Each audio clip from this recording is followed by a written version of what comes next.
अचानक पापा बैठाते हैं, मुझे कहते हैं कि तुम नशा कर रही हो? मैंने बोला नहीं। नहीं, एक काम करो, तुमको कुछ पीना है?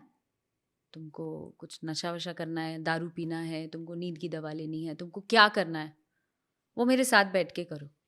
आओ चीयर्स करते हैं हम लोग, पियोगे? बोला नहीं। और एक बाप का ऐसा कहना एक बेटी के लिए कितना दर्दनाक होगा।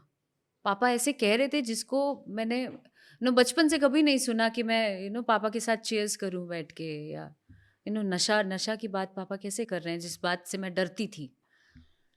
मैं चुपचाप खड़ी थी, नहीं नहीं बोलती रही। कट्टू उन्होंने बोला कि मैं एक बाप होके कहता हूँ, अभी जाके जाओ, जाके फांसी लगा लो अंदर रूम में।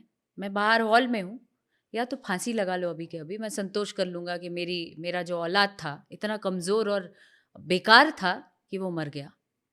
मैं सेकंड डे से आंसू पोंछ लूँगा। या तो अभी हाई टाइम है, लड़के दिखा, कुछ करके दिखा, कुछ बन के दिखा। उनका ऐसा कहना मुझे इतना हिम्मत दे गया अंदर से, फिर पलट के नहीं देखी मैं सर। तो आपने पहली बार कब उनके खिलाफ बोला फिर? ये तो इंसिडेंट पापा के साथ हो, पापा ने आपको हिम्मत ताकत दी। Just next day. Press conference की थी जी नहीं, फिर?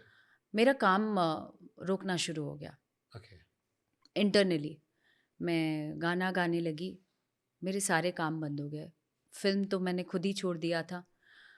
चंद और काम थे जो मैं और हीरोज़ के साथ कर रही थी, वो सारे हीरो ने बोला मैं नहीं करूँगा। क्योंकि एक पावरफुल इंसान ने बोल दिया इंडस्ट्री के कि काम नहीं करना उसके साथ, तो लोग नहीं कर रहे थे मेरे साथ काम।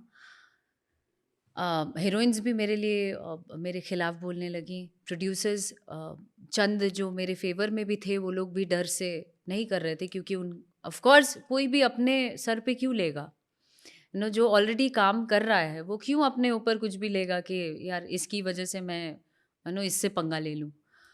तो सब अपना काम कर रहे थे, मैं हट चुकी थी। अ, अचानक से मैंने एक गाना गाया, और जिसके लिए मैं शुक्रिया अदा करना चाहती हूँ। मात्र 2 या 4 लोग होंगे जिन्होंने मुझे बहुत सपोर्ट किया, और तब से लेकर अब तक वो मेरे साथ हैं। जब काम रोका गया तो मेरे साथ मनोज मतलबी जी जो लिरिसिस्ट हैं, बहुत कमाल के राइटर हैं। पहला गाना भी उन्होंने ही गवाया जब मैंने सोलो गाया, और उसके बाद घुंघरू जी हैं जो कि म्यूज़िक डायरेक्टर हैं। इन दोनों ने, इनको भी धमकाया गया कि काम उसके साथ जो काम करेगा उसके साथ मैं काम नहीं करूँगा, फिर तो आपकी लाइफ ख़त्म है। तो अंदरूनी रूप से डराया जाता था। कंपनी वाले अचानक से कॉल करते हैं मुझे, गाना रिलीज़ हुआ, सुपर डुपर हिट हो गया। उसके बाद तो बात इज़्ज़त पे आ गई कि भाई मेरे अलावा सर्वाइवल कैसे? क्योंकि लास्ट डे जब उनसे बात हुई थी, रहना है तो औकात में रहना पड़ेगा, नहीं रहना है तो भाग। ये शब्द थे उनके। यहाँ ऐसे ये स्टाइल जयबू के ने, यहाँ रहना पड़ेगा। वो बात मुझे मंजूर नहीं थी, मैं उसके खिलाफ खड़ी हुई। मुझे ऐसा लगा कि अब मुझे करना ही करना है।